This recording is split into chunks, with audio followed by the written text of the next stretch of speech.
네, 여호수아 17장.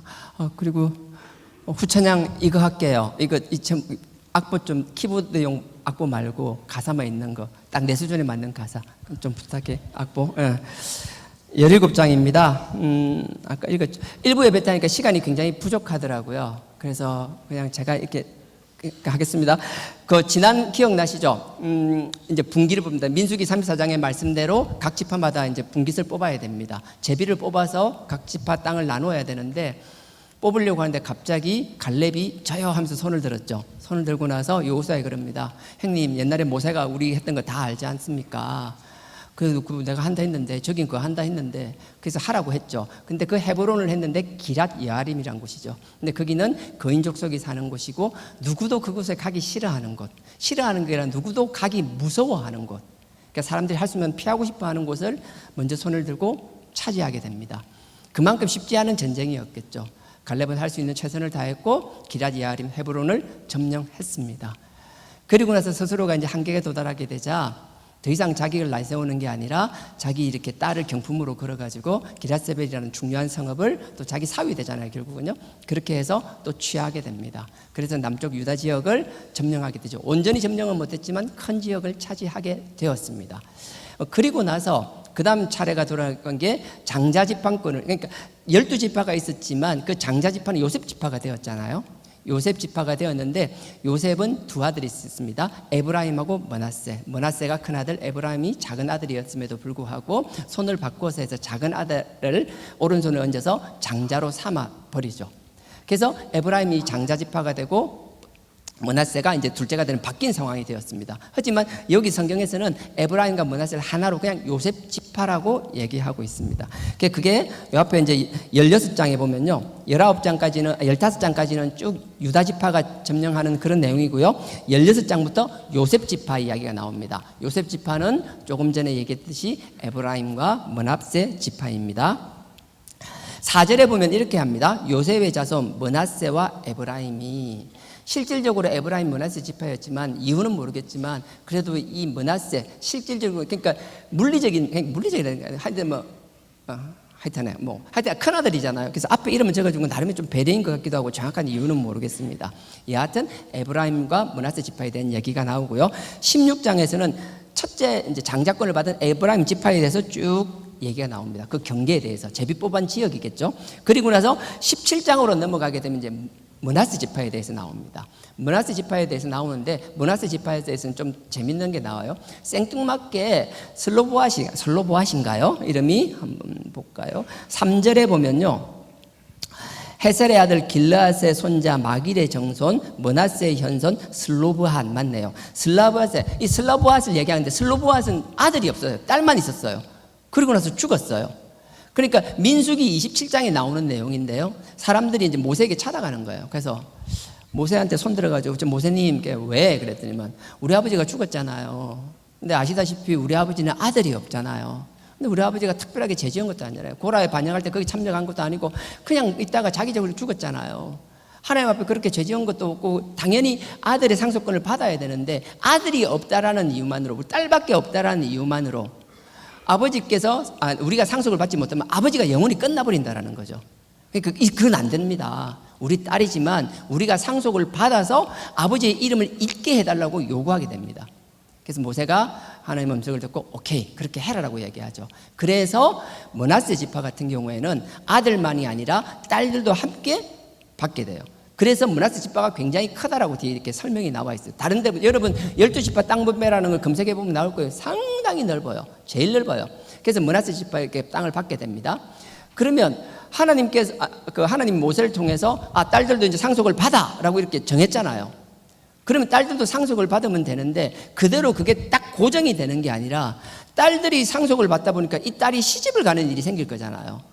시집을 가면 자기 재산이나 자기 땅을 그대로 가지고 가야 되는 상황이 생기잖아요. 그러니까 다른 사람들이 또 이의를 제기한 거예요. 아니 딸한테 주는 건 모르겠는데 그 딸이 시집을 딴 데 가보면 다른 지파는 유다 지파나 뭐 이사갈, 스불론, 납달리 다른 지파 많은데 베냐민은 다른 데 시집 가버리면 어떡하냐고. 그럼 지파의 명예에 제비를 뽑고 경계가 있어야 되는데 이게 흐트러지는 거 아니냐. 하나님 질서가 깨지는 거다 라고 막 핏대를 세웠죠. 그러니까 마지막에 보면요. 민수기 마지막 장에 보면 이야기하는 거예요. 하나님이 참 뭐라 그러죠? 합리적인 분이신 것 같아요. 딸에게도 주지만 그 딸은 반드시 자기 지파 사람하고만 결혼하라고 얘기하는 거예요. 그러니까 처음부터 정하는 게 아니라 그렇게 정해놓고 하나님이 뜻을 그렇게 정했음에도 불구하고 시간이 지나다가 시행착오가 생겨 문제가 생기니까 하나님이 수정하시는 거예요. 무슨 말인가 하면 제가 하고 싶은 말은 이런 거예요. 하나님의 우리가 말씀에 집중하고 말씀에 창념한다는 사람들이 보면 한 번 말씀을 딱 하면 그 고정관념에서 벗어나지 못하는 경우가 너무 많아요. 하나님이 상황을 바꿔주시고 상황이 바뀌고 내가 적용해야 될 게 달라짐에도 불구하고 나 혼자만의 고지식한 내 신앙을 가지고 그걸 고수하는 경우가 정말 많아요. 상황이 바뀌면 하나님도 뜻을 접어서 수정을 해주시는 분이에요. 근데 우리는 그게 안 돼. 하나님께서는 지금 예전에 누구한테 했던 거, 옆 사람 누구한테 했던 거, 좌우에 있는 사람, 위에 있는 사람, 아래에 있는 사람이 아니라 지금 나에게 가장 적합한 말씀을 당신의 사역의 말씀을 통해서 적용하시기를 원하시는데 우리의 답답한 한계, 우리의 고정관념, 우리의 사고의 틀이 좁으면 좁을수록 아버지의 말씀을, 이 무한대의 아버지의 말씀을 내 사고틀 속에 넣어버리는 거예요. 그러고서 아버지의 말씀을 정말 작은 거로 만들어버려요. 여러분들은 그런 우를 범하지 않기를 주님의 이름으로 부탁드립니다. 그 내용이 이제 17장이 쭉 나오는 거예요. 하나님은 이런 분이시다. 그리고 쭉 하면서 이제 뒤에 오늘 본문입니다. 14절부터 본문을 하는데요. 그 앞에 14절을 알기 위해서 뒤에 결론 부분에 18절을 하고 나서 그 결론을 정리하기 위해서는 그 앞에 11절이 있어야 되거든요. 그래서 11절을 먼저 하고 갈 거예요. 그래서 오늘 본문은 아니었지만 11절입니다. 17장 11절입니다. 제가 읽겠습니다. 이사갈과 아셀에도 므낫세의 소유가 있으니, 이건 그냥 넘어가시면 돼요. 여기까지는 큰 의미 없어요. 있으니, 자, 곧 베스안과 그 향리와 이블로함과 그 향리와 돌의 거민과 그 향리요, 또 엔돌 거민과 그 향리와 다낙 거민과 그 향리와 머깃도 거민과 그 향리들 새 높은 곳이라. 정말 어렵죠. 저도 이게 어려운데요. 이게 해석이 다양해요. 근데 저는 그냥 제 나름의 제 주관적인 해석을 말씀드릴게요. 동의하셔도 되고 안 하셔도 돼요. 쭉 성읍이 6개가 나옵니다. 베스안, 이블로암, 그 다음에 돌, 그 다음에 엔돌, 다낙, 그 다음에 머깃도 6개가 나옵니다. 그리고 나서 맨 뒤에 보면은 뭐라고 되어 있는 건 새 높은 곳이래요. 새 높은 곳, 고지, 산, 뭐 이런 뜻을 말하거든요. 그래서 어떤 사람은 뒤에 3개가 높은 곳이다, 아니다 3번째가 높은 곳이다, 뭐 해석들이 많아요. 그래서 여러분 다른 번역본들도 보면 뭐 다양하게 번역이 되어 있어요. 근데 제 생각은 뭔가 하면요, 이 6개의 성읍이 다 이스라엘 골짜기에 있는 성읍들이에요. 이스라엘 골짜기가 뭔가 하면 이스라엘 할 때 엘은 하나님이거든요. 엘이나 야가 들어가면 하나님이에요. 근데 엘이 뭔가, 이스르가 이게 뿌리다라는 뜻이거든요. 이스르엘, 하나님이 뿌린다, 하나님이 씨 뿌린다는 소리예요. 인간이 아니라 하나님이 씨를 뿌리니까 그 지역에 얼마나 농사가 잘 되겠어요. 얼마나 잘 돼요. 하여튼 곡창 중에서 곡창 지역 가장 좋은 땅이 이스라엘 골짜기 그 지역이에요. 그래서 그 지역에 보면 높은 산이 서너 개가 있어요. 그래서 그 높은 산 중간에 있는 골짜기거든요. 그래서 저는 이렇게 해석해요. 뭐 맞는지는 모르겠어요. 높은 산 3개가 있는 그 골짜기 중간에 있는 그 골짜기들, 그 이스라엘 안에 이 6개의 성읍들이 있다라고 저는 그렇게 이해해요. 난 여러분들도 그렇게 이해하셨으면 좋겠어요. 자, 그렇게 이해를 하시고 이제 11절 곧 뒤로부터 할게요. 베스안, 이 성읍 6개 중에서 하나하나 설명을 할 건데 3가지는 정말 여러분들 꼭 알아놓으면 돼요. 반복돼서 많이 나올 뿐만 아니라 중요한 성읍들이거든요. 첫 번째 베스안. 베스안은 뭔가 하면 여기 뭐 하나 끼워 놓으시면 좋겠어요. 끼워 놓고 사무엘상 마지막 장, 오른쪽으로 가면 여호수아, 사사기, 룻기, 사무엘상입니다. 오른쪽에 사무엘상. 예. 근데 사무엘상이요, 사울 왕까지 나오고 사무엘 하가 되면서 다윗 왕이 탁 나타납니다. 그러니까 사무엘상 끝이라 소리는 이제 다윗이 나오기 직전이라는 소리예요. 사무엘상 31장 맨 마지막 장입니다. 31장 10절인데요.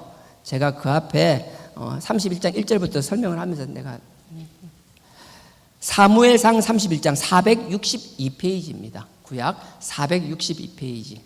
자, 사무엘상 31장 1절부터 제가 읽을게요. 블레셋 사람이 이스라엘을 침해.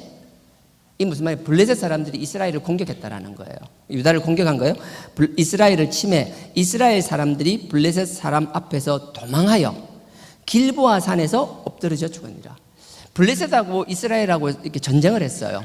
근데 전쟁을 하다가 밀리니까 길보아 산으로 도망을 간 거예요. 길보아 산으로 자꾸 밀려서 도망간 거예요. 그러다가 길보아 산에 이제 올라가서 더 이상 도망갈 곳도 없었잖아요. 거기서 최후를 맞이하는 게 사울 왕이에요.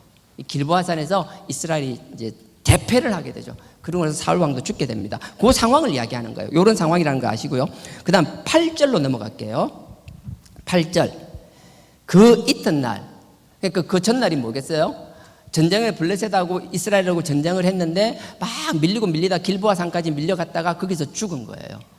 예, 그 죽었어요. 그러니까 그 죽고 난 그 다음 날 전쟁을 하고 나면 해질 때까지 하잖아요. 그러니까 해가지고 이제 전쟁이 끝났어요. 근데 이긴 사람 입장에서는 당연히 전쟁에서 이겼으니까 전리품을 뺏어야 되잖아요. 그건 뭐예요? 뭐 갑옷도 뺏고 뭐 돈대로 창이나 칼이나 쓸만한 건 다 가져가잖아요. 그걸 그 다음날 이제 해 뜨면 하는 거예요. 기다렸다 그 다음날 해가 뜨니까 길보아 산으로 블레셋 사람들이 왔겠죠. 그 상황을 설명하는 거예요. 8절. 이튿날 블레셋 사람들이 죽은 자를 벗기러 왔다가, 이 벗긴다는 갑옷이나 필요한 옷 같은 거, 옛날에 옷도 귀했으니까 외투나 이런 걸 할 때 벗기러 왔다라는 거예요. 벗기러 왔다가 사울과 그 세 아들이 길보아 산에서 죽은 것을 보고, 블레셋도 처음에 죽었는지 안 죽었는지 몰랐어요. 전쟁을 하다 보니까 와서 다음날 와서 보니까 사울 왕이 죽어 있네. 그 옆에 그 자기 아들 요나단도 죽어 있네. 아비나답도 죽어 있네. 말기수아도 죽어 있네. 아들 3명이 다 죽어 있는 거예요. 사울뿐만 아들 3명이 다 전사한 거예요. 그걸 적어놓은 세 아들이 길보아 산에서 죽은 것을 보고, 그 다음에 9절입니다. 사울의 어떻게 하는지 보세요. 블레셋 사람들이 사울의 머리를 베고 머리를 잘란 거예요. 머리를 자르고 그 갑옷을 벗기고 자기들의 신당과 백성에게 전파하기 위하여. 이 신당이라는 건 그 당시 블레셋의 주신이 아니라 여자신이에요. 그 여자신이 섬기는 그 신당으로 보낸다라는 거예요. 자, 그 갑옷을 벗기고 자신들의 신당과 백성에게 전파하기 위하여 막 자랑하는 거예요. 적국의 왕을 잡았잖아요. 그 목을 잘랐잖아요. 그 갑옷하고 목하고 해가지고 팍 프레이드를 하는 거예요. 블레셋에 보내가지고 그걸 한다라는 거예요. 전파하기 위하여 그것을 블레셋 땅 사람의 땅 사방에 보내고, 그 갑옷은 아스다롯, 그 여신의 이름이 아스다롯이에요. 그렇게 쭉 순회 공연을 하고 나서 사울의 갑옷은 여자신 거기에 이제 전시를 하는 거예요. 여자 신당에 아스다롯의 집에 두고 그 시체는 벳산 성벽에 못 박음해. 벳산 성벽에 못 박았댔잖아요. 이 못 박는다는 게 뭔가 하면요, 이들은 유목문이었잖아요. 텐트 문화잖아요. 그러니까 텐트를 치려면 우리 남자분들 텐트 치보면 잘 알잖아요. 텐트 치기 위해서는 이렇게 쇠 말뚝 같은 걸 박잖아요. 근데 조그마한 텐트도 그런데 그 당시 텐트는 무거워요. 지금처럼 가벼운 소재가 아니에요. 무겁고 크고 하기 때문에 그 텐트를 고정하기 위해서는 정말 뭐 한 60cm 이 정도 되는 쇠 말뚝을 깊이 박아야 돼요. 그 박는다고 표현할 때 이게 박는다라는 이 말을 쓰거든요. 무슨 말인가 하면 사울이 전사했어요. 참 비참하잖아요. 옷이 벗겨졌어요. 목이 잘렸어요. 목이 없는 시체예요. 그 시체를 그 길보아산 바로 밑에 성읍이 있는데 그게 벳산 성읍이에요. 그 성읍으로 끌고 가는 거예요. 가져가서 그 사울을 벽에다가 묶어 놓는 게 아니라 마치 땅바닥에 텐트를 박듯이 사울을, 갑옷도 벗겼으니까 뭐가 있었겠어요? 갑옷이 있으면 갑옷에 박아서 걸기라도 하겠지만 그냥 맨몸이라 다름없는 걸 그냥 벽에 그냥 쇠말뚝으로 박아서 고정시킨 거예요. 아마 돌틈 사이에 박았든지 어떤지 모르겠어요. 그렇게 이제 탁 걸어놓고 보고 있는 거예요. 그러고 있으니까 이게 참 비참하잖아요. 근데 사울 왕이 그 사무엘상 1장에 보면 왕이 되고 나서 첫 번째 한 게 뭔가 11장에 보면 암몬 사람들이 길르앗 야못 사람들, 야벳 사람들을 막 침략하면서 조롱하고 막 그들을 죽이려고 하고 그들에게 화치를 맺으니까 뭐 눈가리를 뽑아버리겠다 해서 말도 안 되는 이상한 소리 해서 그랬거든요. 그때 사울이 딱 나타나서 괜찮아, 내일 낮이 되면 내가 다 해결해 줄게, 박살내버릴게, 그러면서 암몬을 박살내버립니다. 그래서 길르앗 야벳 사람을 구해주죠. 그 고마움을 길르앗 야벳 사람들은 계속 가지고 있었던 거예요. 처음에 사울의 그 순수함이 어느덧 없어지게 되고 하나님께 기름 부은 하나님의 종이었지만 어느덧 하나님의 종이 아니라 하나님이 기름 부은 또 다른 종을 핍박하는 자가 될 뿐만 아니라 하나님의 사사인 사무엘까지도 함부로 하는 자가 되었음에도 불구하고 이 길르앗 야벳 사람들은 받은 은혜가 있기 때문에 내색은 안 하고 있었지만 그 은혜를 잊지 않고 있었던 거예요. 그러다가 사울이 죽고 나니까 그 누구도 사울의 시신에 관심이 없고 쳐다보지도 않는데 이 길르앗 야벳 사람들이 밤에 움직이게 됩니다. 그게 11절입니다. 길르앗 야베스 거민들이 블레셋 사람들의 사울에게 행한 일을 듣고 모든 장사가 일어나 밤새도록 가서, 이 무슨 말인가 하면요, 길르앗 야베스는 요단강 동편에 있어요. 갓 지파예요. 요단강 동편은 로우벤, 갓, 므낫세 지파가 두 지파 반이 차지하거든요. 갓 지파 영토예요. 길르앗 야베스 땅에서 거기서 이제 요단강을 넘어왔다는 소리예요. 사울과 그 아들의 어디죠? 어디까지? 12절. 다시 이렇게 모든 장사가 일어나 밤새도록 가서 갔다라는 거, 요단강을 건넜다라는 소리예요. 사울과 그 아들들의 시체를 벳산 성벽에서 취하여, 사울뿐만 아들까지 다 박아놨나 봐요. 벽에다가 취하여 가지고 야베스로 돌아와서 거기서 불사르고, 화장을 했다 소리겠죠. 불사르고 그 뼈를 가져다가 야베스 에셀 나무 아래 장사하고 7일을 금식하였더라. 결국은 목은 떠돌아다니고 결국은 돌아오지도 못했어요. 사울은 이렇게 인생이 끝. 여기에 대해서 좀 더 자세한 설명이요, 역대상 10장에 나옵니다. 역대상 10장 한번 보실게요. 오른쪽으로 조금 되면 사무엘 상하, 열왕기 상하, 역대상하입니다. 사무엘, 열왕기 상하, 역대상하입니다. 역대상 10장. 역대상 10장입니다. 626페이지네요. 구약 626페이지. 여호수아 역대상입니다. 역대상 10장입니다. 자, 9절. 네, 626페이지 9절입니다. 10장 9절. 그 보충 설명이 되어 있는데 잘 들어보세요. 아까는 목을 잘라서 갑옷과 함께 블레셋 땅을 순회공연하고 난 다음에 그 몸은 여신 신상에 갔다 그랬잖아요.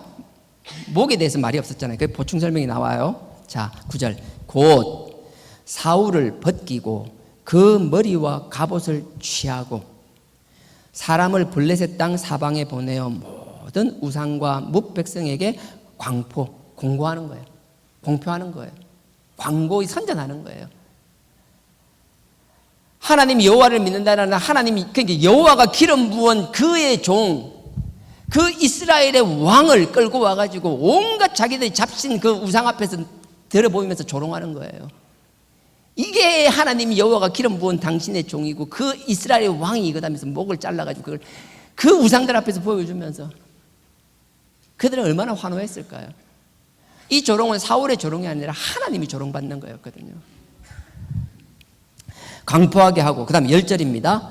사울의 갑옷을 그 신, 아스다로 여신이라겠죠. 아까 아스다로 여신에게 두고 그 머리를 다곤의 블레셋의 주신이에요. 주인 되는 신, 남자신. 그 다곤의 묘에 두는 거였어요. 그래서 10절, 사울의 갑옷을 그 신의 묘에 두고 그 머리를 다곤의 묘에 던지나. 참 이게 사울이, 하여튼 그렇죠. 이 사울이 죽었을 때, 이런 좀 험한 일을 당했을 때 그 몸이 못 박힌 곳이 벳산이라는 거예요. 자, 이제 여기까지 얘기가 됐죠. 돌아가겠습니다. 벳산 앞으로 많이 나옵니다. 성경 구약을 읽다 보면. 그래서 이제 좀 길지만 설명을 드렸고요. 다시 자, 여호수아 17장 11절로 돌아올게요. 여호수아 17장 11절. 자, 346페이지입니다. 벳산 같은 말입니다.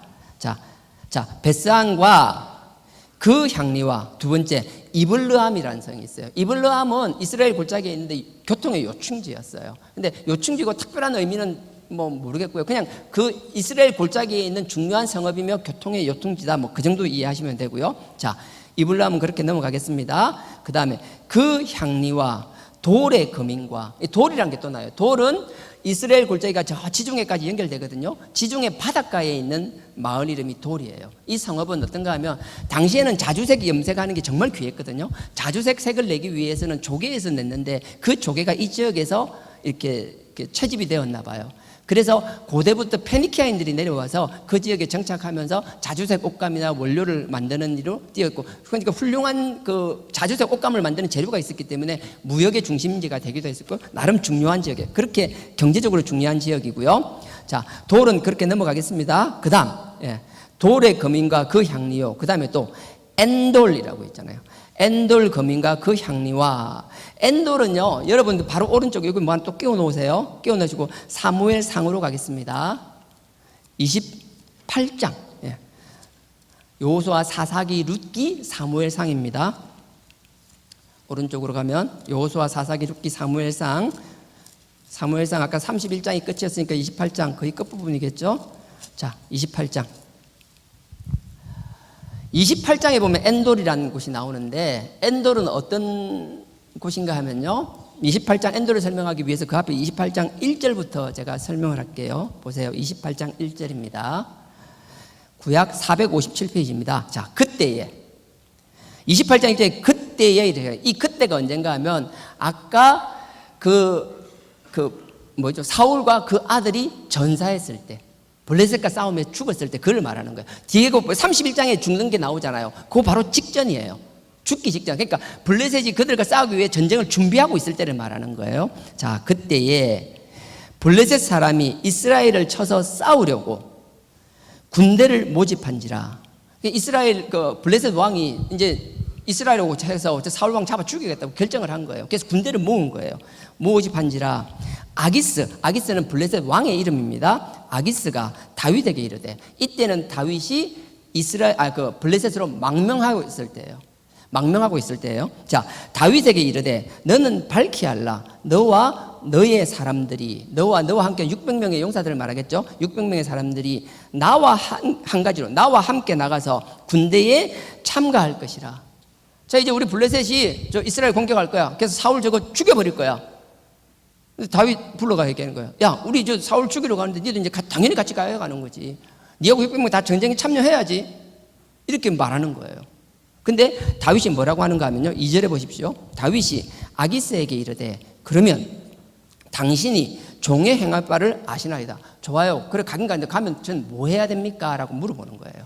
그러니까 블레셋 왕 아기스가 다윗에게 이르되, 그러면 내가 너로 영영이 내 머리 지키는 자를 삼으리라. 걔도 네가 그래도 그 이스라엘 사람인데 이스라엘 군대 전선에 못 나가지. 그러니까 너 내 경호실장 해. 내 옆에서 나 지키는 사람 해. 그렇게 전쟁에 참여를 시키는 거예요. 참 이게 보면 슬프지 않아요?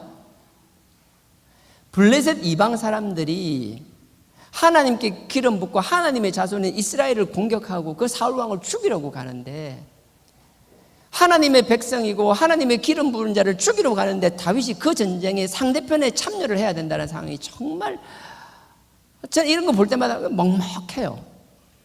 근데 더 나를 먹먹하게 하는 게 뭔가 하면요, 다윗이 왜 블레셋에 가 있냐라는 거예요. 하나님은 사울에게도 기름 부었지만 다윗에게도 기름을 부었어요. 사울의 생각은 하나님께 기름 붓고 하나님께서 당신의 지경을 넓히는 데는 전혀 관심이 없어요. 그냥 내 거 빼앗기기 싫어서, 내가 이스라엘의 왕이고 모든 찬사와 모든 관심이 나한테 쏟아져야 되는데 나 말고 다른 사람이 또 인기 없는 그 꼴이 보기 싫어서, 하나님께서 나에게 왜 기름 부었는지, 왜 나에게 이스라엘의 왕이 되게 했는지, 여기서 이스라엘 통해서 내가 무엇을 해야 되는지는 관심이 없고, 가면 갈수록 내가 가진 그 아무것도 없는 한줌과 같은 거기에 집착을 하면서, 만약에요, 사울이 다윗을 껴안았다라면, 다윗이 이스라엘의 군대 장관으로 있었다라면 블레셋이 감히 이런 짓을 할 수나 있었겠어요? 블레셋은 이스라엘을 쳐다보지도 못했을 거라고요. 아니, 어쩌면 사울은 다윗을 통해서 블레셋을 다 정리했을 수도 있을 것이라고요. 근데 사울은 그러지 않아요. 자기 것 지키기 위한 집착 때문에 나 말고 다른 사람이 두각이 나타나는 그 꼴을 보지 못하는 거예요.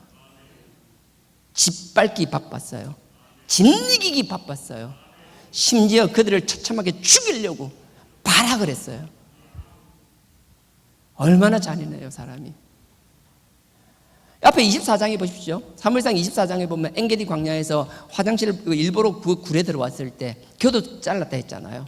왜냐하면 이를 봐야 되니까 긴 외투를 벗으니까 들판에서는 자기가 엉덩이를 가리지만 굴 안에서 그럴 필요가 없으니까 벗어놓고 갔겠죠. 벗어놓고 이를 볼 때 다윗이 그 옆에 그 똥냄새 나는 데서도 옷을 잘라가지고 얘기하잖아요. 내 죽일 수 있었는데 안 죽겠다라고. 그러니까 막 화해할 것처럼 하잖아요. 근데 안 그렇잖아요. 자기가 가진 그 한 줌도 안 되는 게 그 집착에 빠지게 되면요, 사람이 잠깐 정신을 차리는 것 같아도 제자리 못 찾아오는 거예요. 우리도 항상 조심해야 됩니다.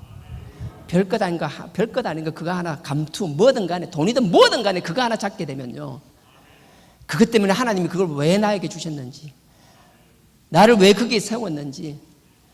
하나님은 그것을 통해서 정말 아무것도 할 수 없는 사람도 할 수 있는 사람으로 만들고, 하나의 달란트가 있는 사람 2가지, 3가지를 할 수 있는 사람으로 만들고, 5가지, 10가지를 할 수 있는 사람은 10가지가 아니라 20가지, 100가지를 할 수 있는 사람으로 만들고 키워야 되는 게 기름 부은 자의 사명임에도 불구하고 자기 것 지키기에 급급하니 그냥 두각을 나타내는 사람 죽이기 바빴어요. 그뿐인가요? 26장에 보면 집 광야에서도 마찬가지잖아요. 집 광야에서도 그 자고 있는데 텐트로 들어가잖아요. 텐트로 들어가가지고 죽일 수 있는데 안 죽이잖아요. 창과 물병만 들고 나오잖아요. 사울과 다윗의 차이는 거예요. 다윗은 어떻게든지 하나님이 기름 부은 자, 그래도 하나님 기름 부은 자. 처음에는 하나님 위하여 겸손했지만 가면 갈수록 자기 가진 것에 집착하기 위해서 하나님이 주신 사명은 온데간데 없어지고 오직 자기 것 지키는데 혈안이 되어 있고 그것 때문에 미쳐 날뛰고 있는 사울이었지만, 그럼에도 불구하고 하나님이 기름 부은 자니 하나님이 다시 한번 기회를 줄 수 있다는 생각에서 기다렸잖아요. 다윗은 그랬던 반면 사울은 전혀 반대의 길을 걸었잖아요. 끝까지 죽이려고 찾아다니니까 결국 다윗이 어떻게 돼요? 결국은 어쩔 수 없이 블레셋으로 망명을 하게 되잖아요. 그게 27장이잖아요. 27장에 보면 이렇게 시작합니다. 27장 1절. 다윗이 그 마음에 생각하기를 내가 후일에는 사울의 손에 망하리니. 이거 반드시 죽는다라는 거예요. 나만 죽는 게 아니라 내 옆에 있는 식솔들 다 죽는다라는 거예요. 손에 망하리니 블레셋 사람의 땅으로 피하여 들어가는 것이 상책이로다. 사울을 죽일 기회가 2번이나 있었음에도 죽이지 않았던 다윗. 그런 다윗이 이런 결심을 하기까지 우리는 다 설명이 안 돼 있지만 얼마나 사울이 악랄하게 했는지 우리는 미처 짐작할 수 있잖아요. 사울은 그랬어요. 결국 다윗을 블레셋으로 보내요. 사울은 하나님께서 너무 귀한 다윗이라는 보배 같은 존재를 주셨어요. 사울이 좀 넉넉함을 가지고 그 다윗을 다윗되게 하고 그 군대 장군에서 뛰어난 능력을 사용하게 되고 사위로서 역할을 충분히 주었다면 그 이스라엘 통하여 블레셋뿐만 아니라 당시 어떻게 변해질지 모른다라고요. 하나님은 사울에게 다윗을 통하여 사울을 더 높은 사람으로 만들 수 있었다라고요. 근데 이 미련한 인간은 자기 가진 것 거기에 집착하니까 하나님의 뜻과 하나님의 영광은 온데간데 없이 사라져버리고 가진 것에 집착하고 하나님이 주신 영광의 확장성은 사라져버리고 얼마나 안타까운 인생으로 전락해버리고 말아요. 저는 이런 거 볼 때마다 막막해요. 제가 그럴 가능성이 많으니까, 저는 100% 이렇게 될 것 같으니까. 하나님이 나를 위하여 지렛대처럼 누군가를 주고 그들을 통하여 더 많은 사역을 하기 위하여 사람을 붙여줬는데 내가 볼 때 나보다 뛰어난 것 같아서 말은 안 하지만 속으로 그 시기 줄듯 때문에 은근히 방해만 하고 성장하지 못하게 하고 인간과의 관계로 끝나는 것이 아니라 하나님이 쓰고자 하는 그 사람들을 내가 그 역할을 감당하지 못하게 만든다라면 그 심판대 앞에서 내가 뭐라고 할 건지 정말 두려워요. 난 여러분들 혹시라도 하나님께서 여러분 중에서 남들보다 조금 앞서가게 하시는 분들이 있다라면, 남들이 없는 것을 가진 사람이 있다라면, 작지만 한 사람이든 2사람이든 3사람이든 다른 사람을 쓰는 일들을 할 수 있는 넉넉함이 있다라면 하나님이 주신 그 넉넉한 사람으로 사람들을 품어가며 그들을 성장시키는 사람들이 되었으면 좋겠어요. 2가지 3가지 할 수 있는 사람은 내가 데리고 있으면 하나도 못하는 사람으로 만들어 놓고, 나는 막 물질적으로 차고 넘치는데 그들은 경제적으로 겨우 숨만 쉬게 하고 나서도 아무런 느낌을 가지지 못한다라면 세상의 잣대가 아니라 이만하면 됐지가 아니라 아버지께서 나에게 주신 게 있다라면 넉넉히 흘러보낼 수 있는 여러분들이 되길 주님의 이름으로 축원드립니다. 난 여러분들 하나님을 위해서 물질을 쓰는 건 너무 감사해요. 근데 그 물질이 하나님께 드려지는 여러분들의 그 근간과 여러분들의 그 물질이 인색함에서 나오는 게 아니라 주변 사람 모두가 여러분들을 칭찬하는 그 넉넉함에서 나오길 주님의 이름으로 축원드립니다. 하나님 앞에 들어서 칭찬받는 것이 아니라 여러분들 삶의 자리에서 칭찬받기를 원합니다. 여러분 그랬으면 좋겠어요. 사울은요 다윗을 품어낼 수 있는 그릇이 못 되었어요. 그 결과는요 그 뒤에 31장 나오잖아요. 어떻게 되는지. 얼마나 비참해요. 이런 미련한지. 28장 그렇겠습니다. 그다음에 3절에 보면 이제 사무엘이 죽는 내용이 나옵니다. 3절에 사무엘이 죽었으므로. 그리고 나서 보세요. 오늘 이야기하려는 건 이제 6절. 사울은요, 참 재밌는 게 사울이 떠났어요. 하나님이 기름 부은 종이 자기에게는 사위이고 신하일 수도 있지만 하나님이 기름 부었잖아요. 동력자예요. 하나님이 기름 부으면 그 동력자를 통해서 1 플러스 1은 2가 아니라 우리에겐 3, 5, 10, 100, 1000, 만이 될 수 있어야 되거든요. 그게 안 돼요. 항상 1 플러스 1은 1이 돼야 돼요. 1 플러스 2도 1이 돼야 돼요. 항상 나만 살아야 돼요. 그런 게 어디 있어요? 그 사무엘이 죽고 그런 거 하나님 앞에 그럼 자기가 뭐 해야 돼요? 끊임없이 하나님 앞에 무릎 꿇고 빌어야 될 거예요. 죄를 뿌리든 옷을 찢든 아버지 앞에 하나님, 당신이 나를 기름부어서 내가 겸손함 가운데 당신이 나를 써주셨는데 어느덧 내가 한 줌도 안 되는 이것에 집착하며 당신의 동력자를 핍박하며 하나님은 그들과 함께해서 아버지 지경을 넓히기를 원하는데 내가 어느덧 나의 욕심에 짓이겨져 있었고 내가 누구의 종인지 하나님의 기름 부는 종인지 사단마귀의 종인지 구분도 안 되는 자기의 모습을 보고 아버지 앞에 처절하게 눈물을 흘리며 발부둥을 쳐야 되는데 이 사울이 한다는 짓은 그거예요. 6절에 사울이 여호와께 묻자오되 지 나름대로 묻는 거예요. 근데 이 참 뒤가 가관이에요. 여호와께서 꿈으로도 우림으로도, 꿈이라는 건 하나님께서 말씀하실 때 꿈으로 충분히 말씀하시니까 잘 아실 거고요. 우림은 그거예요. 그 대제사장의 흉패 안에 있는 우림과 둠빔이라고 해서 어떻게 생겼는지 지금 뭐 존재하지 않아서 알 수 없어요. 하지만 성경에 나타난 여러 가지들을 보면 하나님의 뜻을 가릴 때 제비 뽑거나 여러 가지를 할 때 쓰던 거였어요. 하나님의 뜻을 구하는 거였어요. 다윗도 나중에 여기 이걸 이용하는 내용이 나오거든요. 그래서 그 우림으로도, 그 다음에 선지자로도 그에게 대답지 아니하심으로.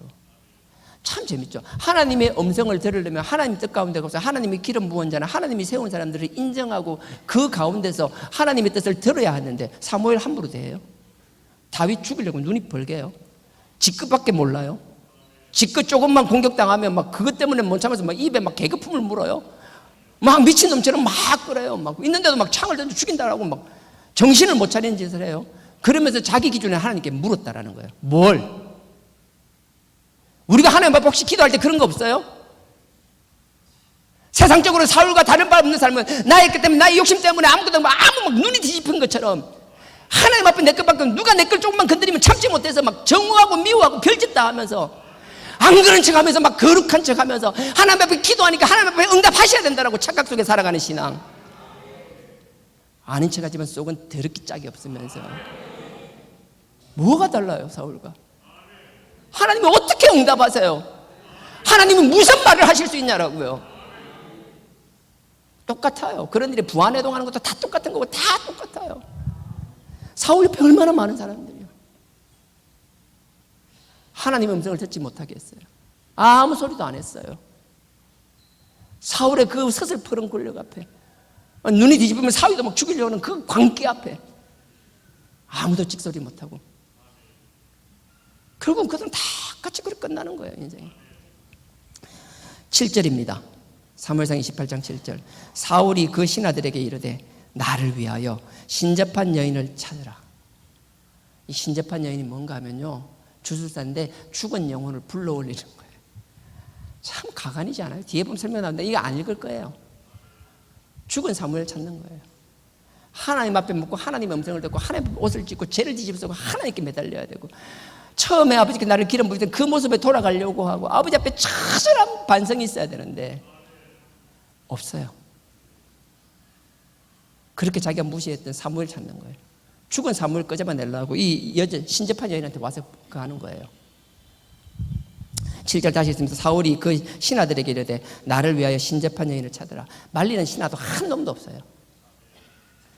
내가 그리로 가서 그에게 물으리라. 묻는다는 건 뭐예요? 찾아내면 그 사무엘에게 묻는다라는 거예요. 사무엘이 다시 나오면. 그 뒤에 알죠? 사무엘이 진짜 올라와요. 귀신의 능력도 사단의 능력도 사단 마귀의 능력도 우리의 상상을 초월한다라고요. 우리가 성령에 도우시면 하나님 앞에 바로 서지 못하고 그리스도의 보혈을 끊임없이 의지하지 못하고 우리의 욕심 가운데서 끊임없이 우리의 소욕만 쫓아가다가 그 사단 마귀 걔에게 이길 거라고 생각하세요. 천만에요. 만만하게 보지 마세요. 사단 마귀가 타고난 것 중에 정말 능숙하게 하는 게요, 자기의 종으로 삼아 나누고 그 종을 교회 안에 심어 나누고 하나님을 찬양하게 만드는 거예요. 몰라요. 지가 누구 종인지도. 여기서 눈물 흘리고 손만 들면 다 하나님의 자녀라고. 7절, 예, 다시 있습니다. 사울이 그 신하들에게 이르되 나를 위하여 신접한 여인을 찾으라. 내가 그리로 가서 그에게 물으리라. 그 신하들이 그에게 이르되 보소서. 말리는 놈 한 놈도 없댔죠. 그러면서 한다는 거예요. 그런 신접한 여인이 있는데 그 여인이 엔돌에 있다라는 거예요. 엔돌. 길보아산 건너편에 이스라엘이 다 보인다는 다볼산이 있어요. 그 다볼산 바로 밑이 이게 엔돌이에요. 엔돌 뒤에도 이제 반복돼서 많이 나올 거예요. 이 엔돌. 참 이렇게 하니까 하나님이 이 마음이 어땠겠어요? 그 앞에 보면 분명히 그러잖아요. 하나님께 물었다라고요. 6절에 사울이 여호와께 묻자오되. 조금만 아니면 신접한 여인 찾아가고 이런 짓을 할 거면서도 하나님께 묻는다는 게 하나님 그 속을 모르나요? 하나님이 속는 분인가요? 우리의 속에 시큼함을 다 알면서도 하나님 앞에서 아는 척하고 막 부르짖으면 하나님이 그래 하고 막 쏘아 주실 것 같나요? 아니요. 하나님은 속지 않았어요. 그리고 나서요, 이 사건이 있고 그 뒤에는 뭐 별거 없습니다. 바로 31장에 처음 이야기했던 벳산에서 일이 일어납니다. 길보아에서 어떻게 되었는지, 그리고 그 시체가 벳산성에 어떻게 매달리는지. 저는 오늘 그 다른 이거 해야 되는데 맨 뒤에 이제 18장을 설명하기 위해서는 앞에 이 성들이 필요하니까, 이스라엘 골짜기가 필요하니까 제가 이걸 했는데, 예전엔 그냥 넘어갔는데 이번엔 보면서 정말 두려웠어요. 내가 사울보다 나은 게 뭐지? 아닌 것 같은데, 예전에 없던 감투 하나 썼다라고, 예전엔 감투 없을 땐 다 그냥 그러고 넘어갔을 걸, 어느덧 감투 썼다라고 지가 뭐라도 됐냐 자꾸 관여하고 싶어지고, 내 목소리 내고 싶어지고, 내 뜻대로 하고 싶어지고, 이런 어리석은 짓, 이런 끝에서 나도 모르게 스물스물 기어오르는 이 더러움. 그러니 여러분 잘 분별하세요. 자, 다시 돌아가겠습니다. 여호수아 17장입니다. 17장 11절. 자, 엔돌까지 했죠. 그 다음에 다낙입니다. 다낙도 교통의 요충지고요. 예, 17장 11절 하고 있습니다. 교통의 요충지고 특별한 거 모르겠어요. 어딘지 위치도 정확하게 잘 모르겠어요. 이거는 다낙이 있고요. 그 다음에 이제 머깃도. 예. 머깃도는 여러분들 잘 아는데요. 여러분들 그 열왕기 상 한번 보십시오. 열왕기 하를 봐야겠네요. 열왕기 하라는 소리는 뭔가 하면 이스라엘 끝, 열왕기가 맨 마지막 장 23장요. 여호수아 사사기 룻기 열왕기입니다. 열왕기 하. 역대상 앞입니다. 23장. 25장까지 있어요. 25장까지 맞죠? 25장까지 있어요. 열왕기 하가. 근데 23장 그 앞에 거의 끝만 무려. 그러니까 무슨 말인가 하면 열왕기 하가 25장에 이스라엘 역사가 완전히 끝나거든요. 남유다까지 끝나요. 그러니까 거의 이스라엘 역사의 막바지라고 생각하면 돼요. 거기에 요시야 왕이 나옵니다. 23장에 요시야 왕이 나옵니다. 자, 29절. 23장 29절입니다. 요시야 왕은요, 남유다의 여호사밧하고 또 누구죠? 히스기야 왕. 그 다음에 요시야, 이 세 명이 3대 성군이라 그래요. 정말 하나님뿐만 아니라 계속 칭찬 일생의 왕이었어요. 그 중에서도 단연코 요시야 왕이 칭찬을 많이 받았어요. 29절 읽기 전에 앞에 25절 한번 먼저 볼게요. 열왕기하 23장입니다. 25절. 자, 요시야와 같이 마음을 다하여 성품을 다하여 힘을 다하여 여호와를 향하여 모세의 모든 율법을 온전히 준행한 임금은 요시야 전에도 없었고 후에도 그와 같은 자가 없었더라. 하나님의 평가예요. 이렇게 많은데 이전에도 이런 애가 없었고, 하나님 이전에도 이런 애가 없었고 앞으로도 이런 애가 없다라는 거예요. 정말 특별하다. 나를 향한 사랑과 나를 위한 열정이 얼마나 열심히 뛰어난지 칭찬해 줄 만하다는 거예요. 하나님이 인정하는 사람이었어요. 근데 그 요시야 왕이 보십시오. 29절입니다. 제가 읽겠습니다. 요시야 당시에 애굽 왕 바로, 이 바로라는 건 왕의 뭐 대통령, 총리, 수상 이런 것처럼 그 칭호입니다. 바로 이름이 느고예요. 그 바로인 느고가 아수르 왕을 치고자 하여, 이 치고자는 지난번에도 몇 번 얘기한 것 같은데 치는 게 아니고 도우러 간다는 거예요. 당시 상황이 609년 아수르가 거의 망하기 직전이었어요. 바벨론이 신흥제국처럼 일어나서 아수르가 완전히 망하기 직전이고, 아수르는 자기 수도에서도 쫓겨나서 변두리 갈그미스 쪽으로 쫓겨나가 있었어요. 근데 항상 아수르와 애굽은 라이벌 관계였어요. 항상 한번 치러 올라갔다가 치러 내려갔다가 막 계속 긴장 관계에 있었어요. 그러니까 중간에 있는 이스라엘은 편할 날이 없었죠. 여하튼 이 애굽 입장에서는 아수르가 망하게 된 거예요. 근데 아수르가 망하게 됐는데 가만히 보니까 바벨론 소리를 들으니까 얘들은 아수르보다 더한 놈들이라는 거예요. 그러니까 순망치한이라 그러죠. 입술이 없으면 이가 시리다고. 애굽 입장에서는 아수르가 망하면 안 돼. 아수르가 끝까지 살아남아가 아수르가 바벨론하고 끊임없이 경쟁을 하고 싸워야지 애굽은 자기들한테 유익한 거예요. 냉혹한 정치세, 국제 정치. 그래서 애굽은 항상 라이벌 관계와 대적 관계에 있던 아수르를 도와주기 위하여 609년에 올라갑니다. 그 사건이에요. 올라가는 거예요. 지금 그 상황입니다. 29절 다시 읽습니다. 요시야 당시에 애굽 왕 바로 느고가 아수르 왕을 돕고자 하여 유브라데 하수로, 유브라데 티그리스 유브라데스죠. 그 아수르 지역입니다. 유브라데 하수로 올라가므로 요시야 왕이 나가서 방비하더니 애굽 왕이 요시야를 머깃도에서 만나본 후에 죽인지라. 갑자기 요시야 왕이 죽었대요. 무슨 일이 있었는가 하면요, 이 요시야 왕은 하나님을 향한 열심이 너무 뛰어났어요. 하나님을 향한 열심이 너무 뛰어나니까 저 이방 민족이 자기 땅 앞으로 지나다니는 그 꼴을 못 보겠는 거예요. 내가 힘이 없으면 모르겠는데 내가 이렇게 사지 멀쩡하고 하나님 앞에 이 열정이 있는데 하나님 아시지요? 나의 열정을 아시지요? 나를 들어 쏴주십시오라는 이 객기 아닌 객기가 뭐예요? 그 애굽이 얼마나 그 당시 정말 잘 나갈 때였거든요. 기원전 7세기는 정말 잘 나갔는데 그 애굽 군대가 주력 부대가 저 올라가는데 그걸 막 가로막고 선 거예요. 애굽 왕 느고 입장에서는 갈 길이 바빠요. 빨리 올라가서 도와야 돼. 근데 이 조그마한 나라에 와가지고 막 요시야 왕이 뭐 길을 막고 가로막는 거예요.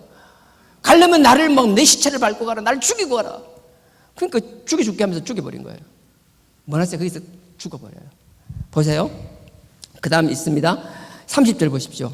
신복들이 그 시체를 병거에 싣고 머깃도에서 예루살렘으로 돌아와 그 묘실에 장사하니, 이 죽었던 장소가 머깃도예요.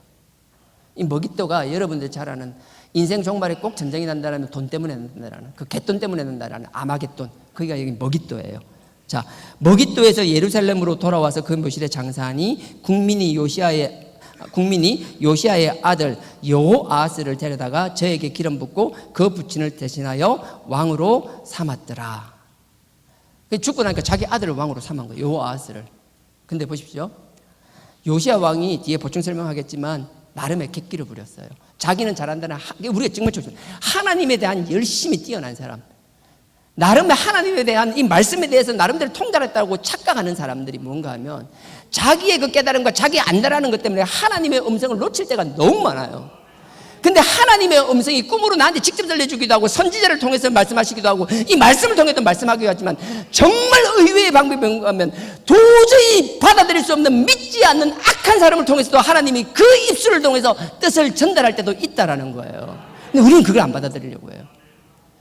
하나님 앞에 믿음 앞에 바로 선 사람이 약한 게 뭔지 아세요? 하나님 앞에 청결하고 잘했다 하나님에 대한 열심이 뛰어나기 때문에 세상은 관심이 없어요. 아무것도 몰라요. 나만 맞으면 돼. 내 기준에서 나만 오르면 돼. 상황 판단이 전혀 안 돼요. 객관적인 판단을 못 해요. 오로지 자기만의 주관적인 판단만 있어요. 그리고 그 주관적인 판단만 끊임없이 강요해요. 모든 사람을 조그마한 통 안에 넣고 붕어빵 찍듯이 똑같이 만들어 놔요. 사울이 죽을 때 아무도 그 짓을 해도 이야기 못 하듯이 요시야도 다르지 않았어요.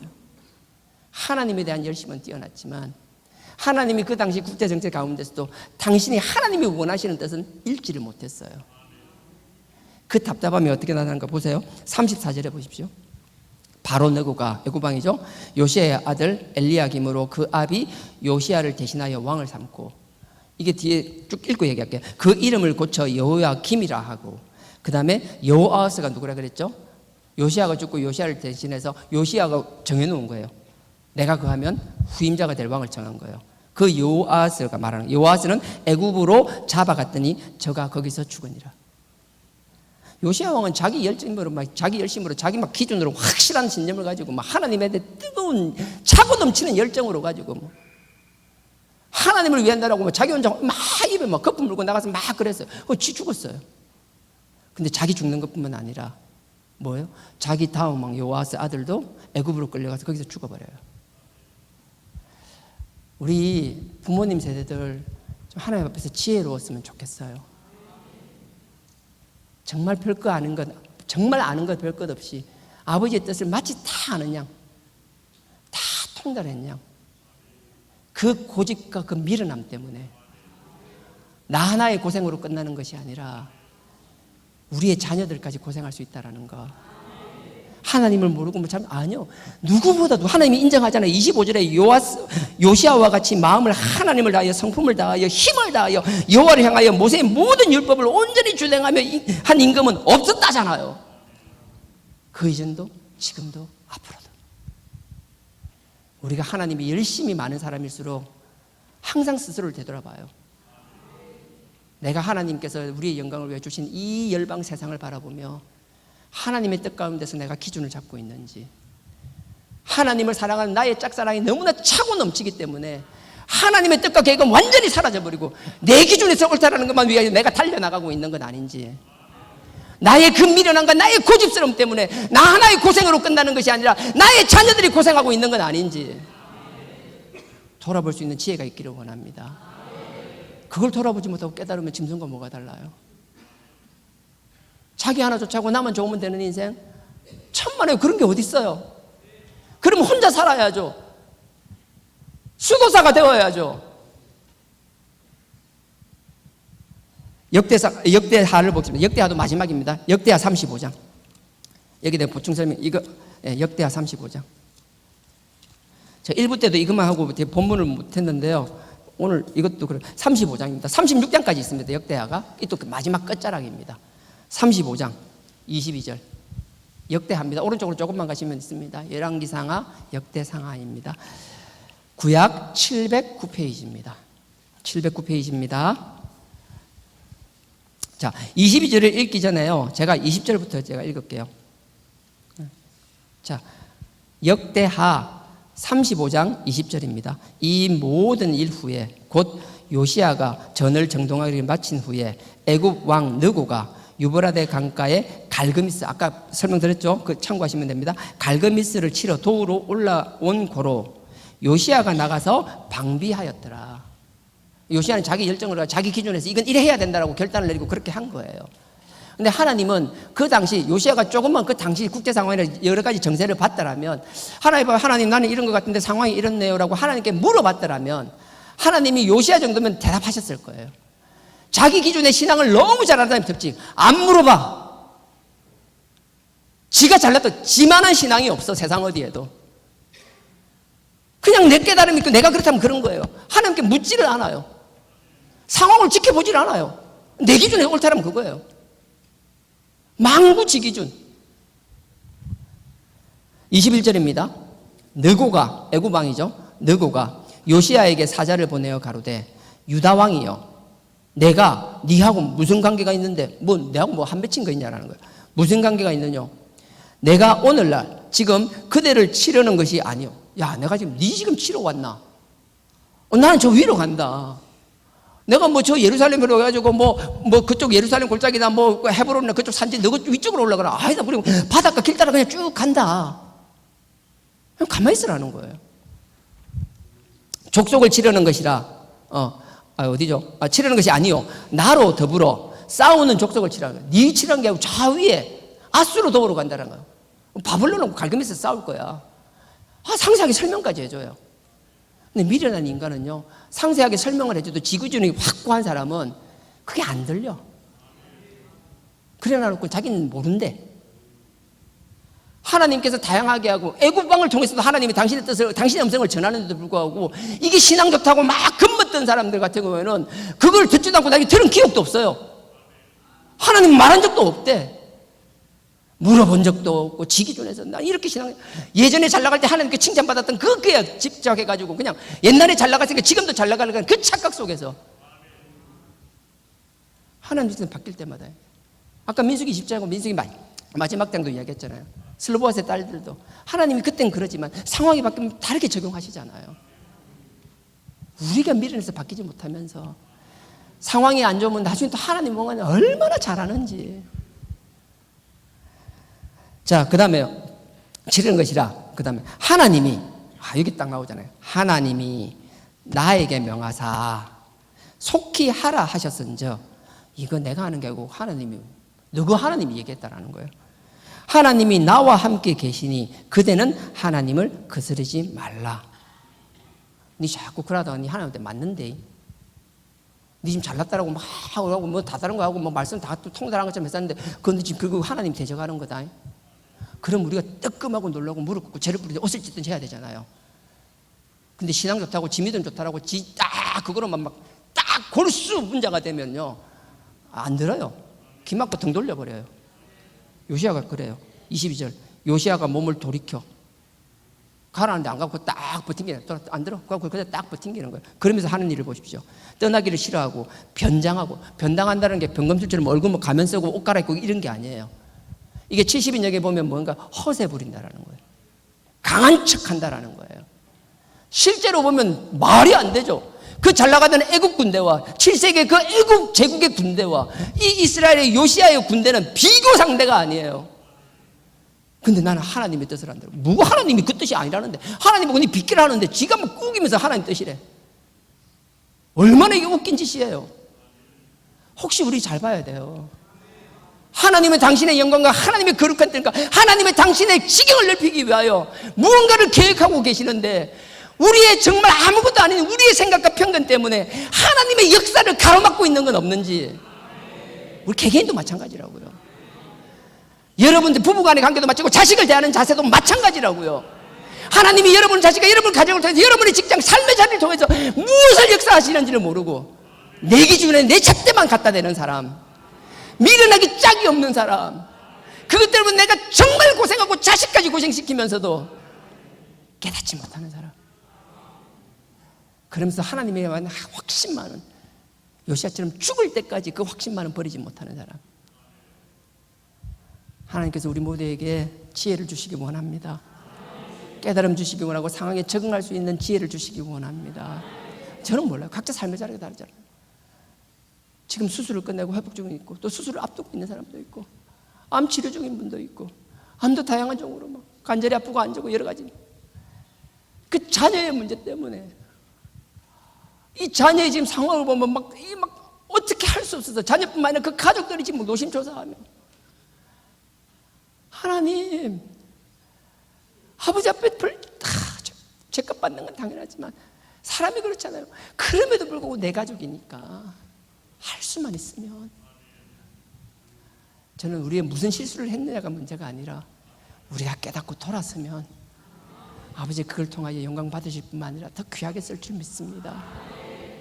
그렇게 되기 위해 가족을 위해 기도를 하는, 자녀를 위하여 정말 피눈물을 흘리며 기도하는 나와 여러분 되길 주님의 이름으로 부탁드립니다. 요시야는 이렇게 밀어냈어요. 22절 요시야가 몸을 돌이켜 떠나기를 싫어하고 변장하고 막 허세 부리는 거예요. 막 강한 척하고 센 척하면서 하는 말이, 변장하고 싸우고자 하여, 약한데도 막 할 수 있다라고 혼자 주입하는 거예요. 난 할 수 있어, 나는 할 수 있어, 뭐 마인드 컨트롤 막 하는 거예요. 스스로 막 세뇌시키면서. 그래 나가서 그냥 한 방에 죽어버리잖아요. 그러니까 싸우고자 하니까 뭐죠? 그 다음에 하나님의 입에서 나온 너구의 말을 듣지 아니하고. 하나님은 애굽왕 너구를 통해서 당신의 뜻을 전하고 계셨어요. 근데 믿음 좋다라고, 그전에도 이런 사람이 있고 지금도 앞으로도 없을 거라는 이 믿음에 충만하고 하나님 앞에 신앙이 정말 본이 될 만한, 정말 막 자부심을 가질 만한 이 사람은 자기 좁은 그 편견과 사고 때문에 하나님이 전혀 아닐 것 같은 사람을 통하여 들려주는 하나님의 음성을 무시하는 거예요. 결국 결론은요, 자기 죽고 자기 자녀 죽이고. 너구의 말을 듣지 아니하고 먹잇도 골짜기에 이르러 싸울 때에 꺽지로 우기면서 싸움에 나갑니다. 결국은 죽게 되죠. 그 뒤에 쭉 나오는 거예요. 그러고서 아들이 어떻게 되는지 쭉 얘기가 나오는 거예요. 난 여러분들이 오늘 이 11절을 한 거는 뒤에 이제 18절을 위해 연결시키기 위해서 한 건데, 결론 부분이거든요. 결론이 서론이 되었는데 시간이 벌써 30분이 넘었어요. 다음 주 이게 어떻게 되는지, 지난번 얘기했듯이 유다지파, 갈렙을 중심으로 한 유다지파와 실질적인 리더였던 여호수아를 중심으로 한 요셉 지파와 너무 달랐어요. 2인자였던 갈렙의 지파들은요, 갈렙 스스로가 솔선수범했어요. 내가 여기 리더니까 야 힘든데 내가 한 거 너가 아니요. 그 힘든 노구의 몸을 이끌고 나가서 본을 보였어요. 뒤에서 손가락질하고 지식질만 하는 게 아니라 앞장섰어요. 자기의 최선을 다해서 자신을 완전히 불태웠어요. 그리고서 한계에 다다랐을 때 미련 없이 다음 사람을 세워서 또 그 사역을 진행시켜 나갔어요. 그게 유다 지파였어요. 반면에 여호수아 지파, 그 요셉 지파는요, 오늘 본문인데 설명할 텐데 얼마나 대비가 되는지, 얼마나 자기 합리화만 하고 있는지. 그 자기 합리화와 자기 고집 속에 뭐예요? 자기만의 강한 신앙, 자기만이 옳다라는 그 착각. 누구도 하나님 앞에 온전한 사람 없습니다. 어제까지 하나님 앞에 온전했다고 지금 온전하다고 누구도 자신할 수 없습니다. 과거의 우리 모습이 아니라 지금 하나님 앞에 부끄럽지 않은 모습이 되기 위하여, 혹이라도 나의 과거의 나의 미련함 때문에 내가 힘들어지고 나의 자녀가 힘들어하고 하나님의 사역이 막히고 있다라면 그것을 위하여 기도할 수 있는 나와 여러분 되기를 원합니다. 우리 다음 세대들에게 말로만 하는 것이 아니라 우리가 무엇을 꿈꾸며 무엇을 하는지를 보여줌으로 해서 그들이 꿈꾸는 신앙 공동체가 되기를 원합니다. 아무것도 할 수 없는 사람이 이 공동체 안에 들어오면 새로운 꿈과 소망을 가지며 이 일을 해내는 사람이 되기를 원합니다. 하나님을 모르고 죄 가운데 빠지고 정말 지옥에 갈 수밖에 없는 인간이었을지라도 이 신앙의 공동체 안에 들어옴으로 해서 그 그리스도의 보혈을 깨닫게 되고 그 살아계신 그 보혈의 역사로 죽은 자도 살리는 그 놀라운 역사를 경험하는 자들이 끊임없이 나오기를 주님의 이름으로 축원합니다. 말로가 아니라 우리의 삶으로 보여줄 수 있는 살아 역사하시는 하나님을 믿는, 그게 4단계 회개 아니에요. 말로 하는 게 아니라 우리의 삶으로 증명할 수 있는 그 신앙의 진수를 지켜나가는, 아버지 영광하여 그 깃발을 들고 만방으로 나갈 수 있는 하나님의 신앙 공동체 되기를 주님의 이름으로 축원드립니다.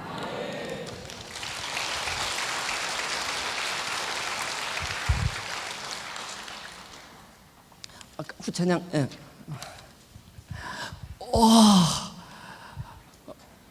이렇게 비싼 악보는 제가 처음 만져본. 제가 큰 맹이거든요. 어쨌든 감사해, 고마워.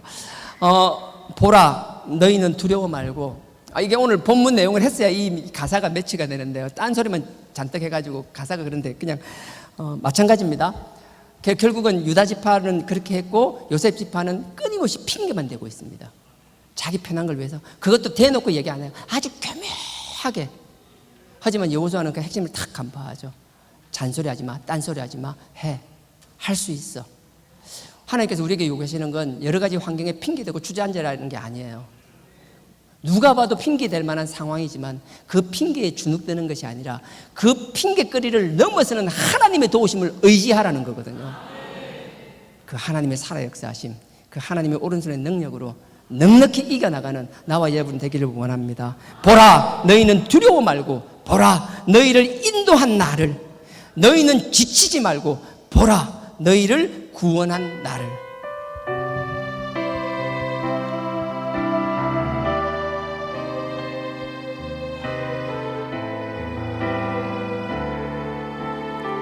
보라, 너희는 두려워 말고,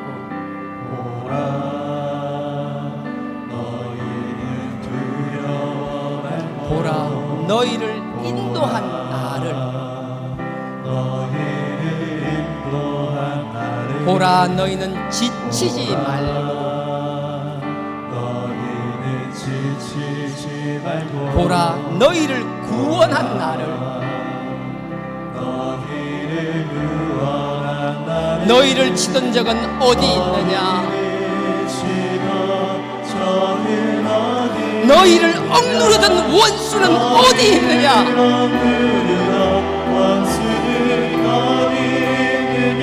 보라, 하나님 구원을,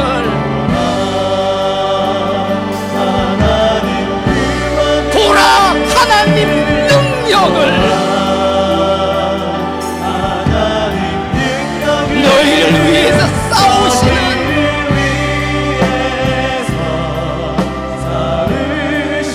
주의 손을 보라. 보라,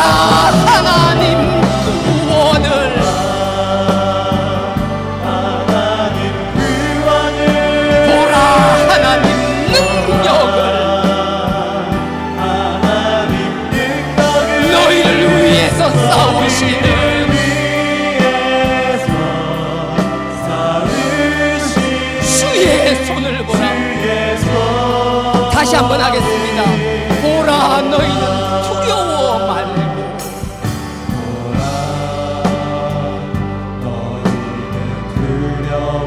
보라 너희를 인도한 나를 보라 너희는 지치지 말고 보라 너희를 구원한 나를 너희를 치는 적은 어디 있느냐 너희를 억누르는 원수는 어디 있느냐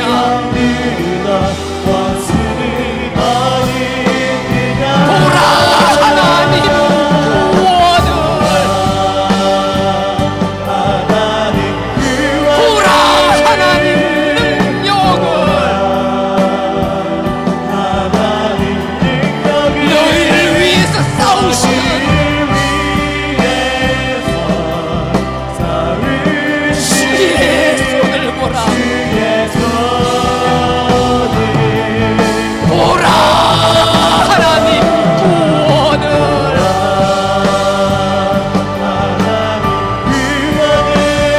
보라 하나님 능력을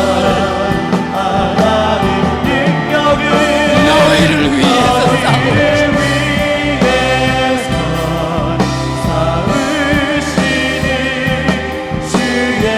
보라 하나님 구원을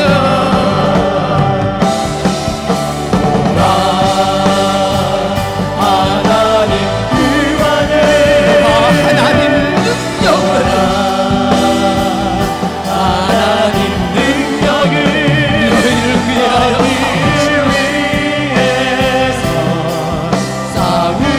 싸우시는 주의 손을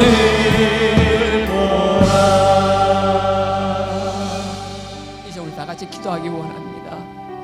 아버지 하나님은 이 신앙의 공동체에 귀한 한 영혼들 귀한 달란트를 가진 우리 한 사람 한 사람들 아버지 여기서 무엇과도 바꿀 수 없는 귀한 영혼들을 묶어주셨습니다.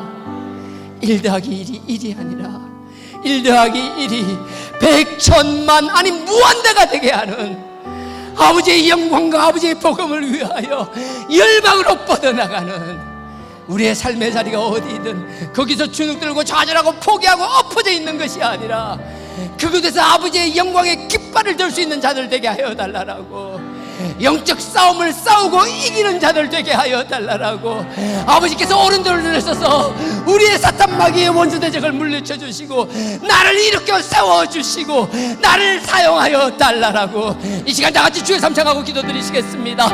주여 주여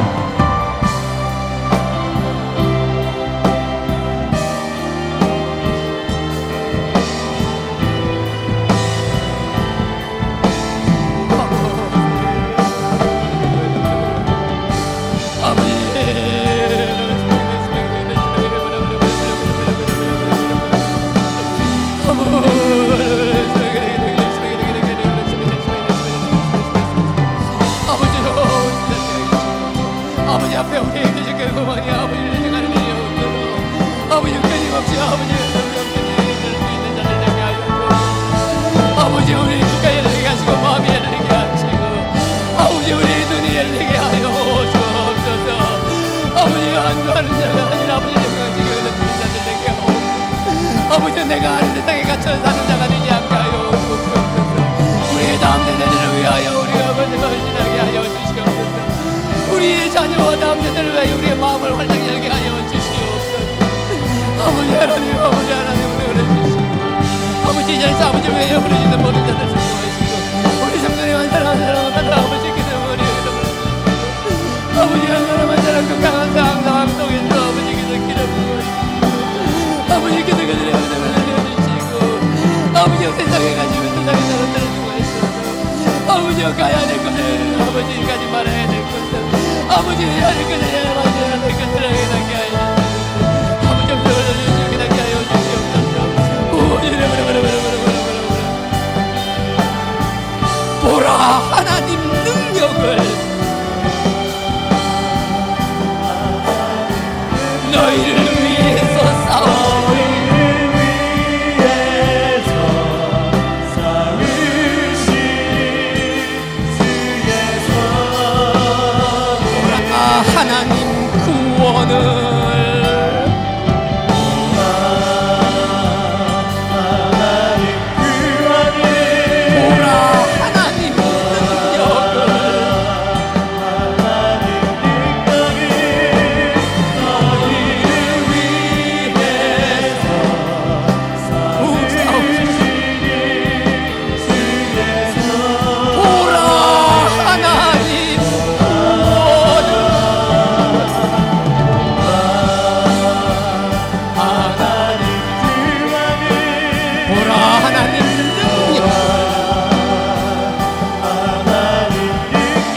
온 세상을 창조하시고 세상의 그 무엇보다도 우리를 귀하게 만드신 아버지 하나님을 찬양합니다.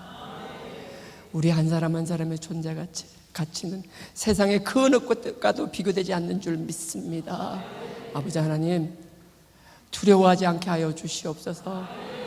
포기하지 않게 하여 주시옵소서. 아버지의 그 능력의 오른손을 붙잡고 끝까지 싸워서 승리하는 저희들 되게 하여 주시옵소서. 잘되게 하여 주시옵소서. 우리의 자녀, 우리 다음 세대들은 더 잘되게 하여 주시옵소서. 아니, 잘되게 하실 줄 믿습니다.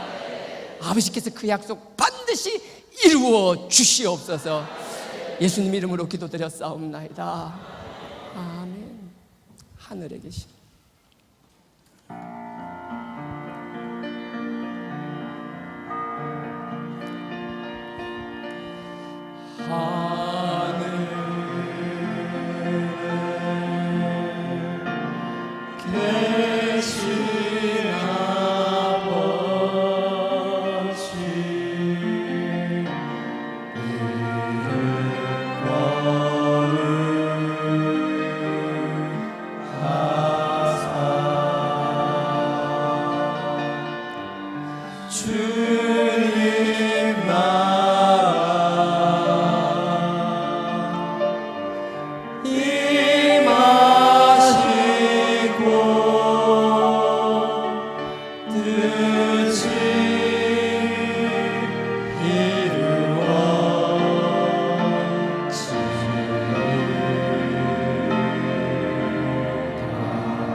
지금은 우리 주 예수 그리스도의 은혜와 하나님 아버지의 무한하신 사랑과 성령님의 감동, 감화, 교통, 깨닫게 하심이 우리의 미련한 우리의 생각과 가치관에 하나님을 가두어 두는 삶이 아니라 아버지의 영광을 위하여 세상을 향하여 눈을 뜨며 귀를 열며 마음을 여는 삶 살기를 원하는, 그리하여 우리뿐 아니라 우리 다음 세대들도 아버지께서 우리를 위하여 준비하신 넉넉한 복을 받아 누리는 삶 살기를 원하는 모든 성도님들의 머리 위에 지금으로부터 영원토록 함께 하시기를 축원하옵나이다. 아멘.